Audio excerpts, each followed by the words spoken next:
Images of coffins upon coffins as a grieving nation is told the death toll will inevitably rise after a devastating bridge collapse this week in the northern Italian city of Genoa. Dozens of people are still believed trapped inside the ruins.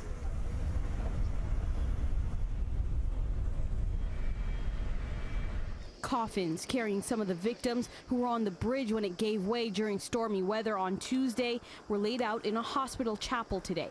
Greeting relatives stood in silence and wiped away tears, while worried relatives who haven't heard from their loved ones hold out hope rescue teams combing through the destruction will find survivors.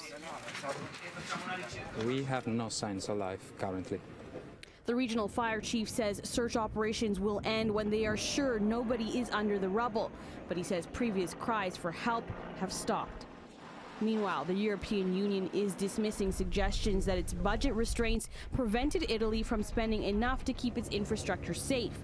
Over the 2014-2020 period, Italy is set to receive around 2.5 billion euro under European structural and investment funds for investments in network infrastructures, such as roads or rail. A spokesperson for the European Commission says Italy was getting billions from EU coffers to improve its infrastructure.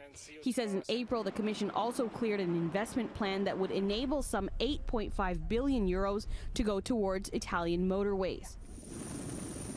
At the disaster scene yesterday, Italian politicians blamed the highway operator for the tragedy, while Italy's prime minister declared a state of emergency covering the region around Genoa.